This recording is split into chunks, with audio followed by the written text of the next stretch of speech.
আসসালামু আলাইকুম ওরহমতুল্লাহ। প্রিয় দর্শক, আশা করি সকলে ভালো আছেন। আমি আজকে আপনাদের জন্য খুব গুরুত্বপূর্ণ ও পরীক্ষিত আমল সম্পর্কে আলোচনা করব। তো ভিডিওটি না কেটে সম্পূর্ণ দেখবেন। সম্পূর্ণ দেখলে আপনি আমলটি করতে পারবেন, কেননা সম্পূর্ণ ভিডিওটিতে আমল সম্পর্কে বিস্তারিত বলবো। টাকা পয়সার সমস্যা কাটিয়ে ওঠার, দারিদ্রতা অভাব দূর হওয়ার পরীক্ষিত আমল এবং হাদিস কোরআনের আমল পেতে আমাদের চ্যানেলটি সাবস্ক্রাইব করে নেবেন এবং বেল আইকনটি প্রেস করে নেবেন। আপনি কি অভাবে আছেন? চাকরি নেই, টাকার অভাব, ঋণ পিছুই ছাড়ছে না? তাহলে এই আমলটা করুন, ইনশাআল্লাহ সব সমস্যার সমাধান হয়ে যাবে। আমলটি কিভাবে করতে হবে সে অংশে বিস্তারিত থাকবে, তাই শেষ পর্যন্ত মনোযোগ দিয়ে দেখবেন, কেননা আমলটি অভাব দূর হওয়ার ক্ষেত্রেই খুব কার্যকরী ও পরীক্ষিত। একজন সাহাবী রাদিয়াল্লাহু তাআলা আনহু আরজ করলেন, ইয়া রাসূল সাল্লাল্লাহু আলাইহি ওয়াসাল্লাম, দুনিয়া আমার প্রতি পৃষ্ঠ প্রদর্শন করেছে, অর্থাৎ আমি চরমভাবে অভাবগ্রস্ত।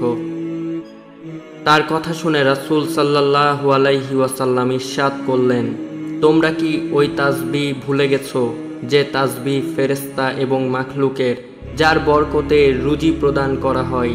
যখন শুভে সাদিক উদিত শুরু হয় তখন এ তাসবিহ 100 বার পাঠ করো।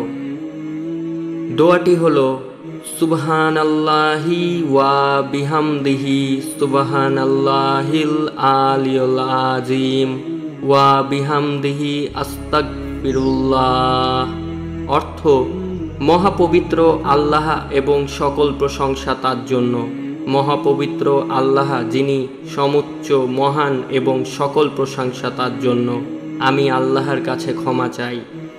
যদি 100 বার পড়ো তাহলে দুনিয়া তোমার নিকট অপমানিত হয়ে আসবে, অর্থাৎ তুমি সহজেই সচ্ছলতা লাভ করবে। ওই সাহাবী রাদিয়াল্লাহু তাআলা আনহু চলে গেলেন।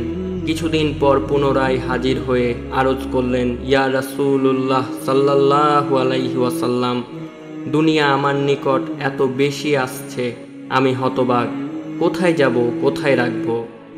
উৎস আল খাসিয়া সুল কুবরা, 2য় খণ্ড, 299 পৃষ্ঠা। আমলের নিয়ম। আমলটি করার নিয়ম হলো, সূর্য ওঠার আগে একটু কষ্ট করলেই ফজরের নামাজের আগে বা পরে প্রথমে 3 বার যে কোনো দরুদ পাঠ করবেন। তারপর 100 বার এই দোয়াটি পড়বেন।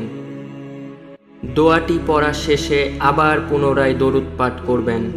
ইনশাআল্লাহ মহান আল্লাহ আপনার সকল অভাব দূর করে দিবেন। আমার সম্পূর্ণ ভিডিওটি দেখার জন্য আপনাদের সবাইকে অনেক অনেক ধন্যবাদ। আমি মহান আল্লাহর কাছে দোয়া করি, মহান আল্লাহ আপনাদেরকে সকল কষ্ট থেকে উদ্ধার করুন, আপনাদের রিজিক বৃদ্ধি করুন, আপনাদেরকে সুস্থতা দান করুন, আপনাদের নেক হায়াত দান করুন। আমিন।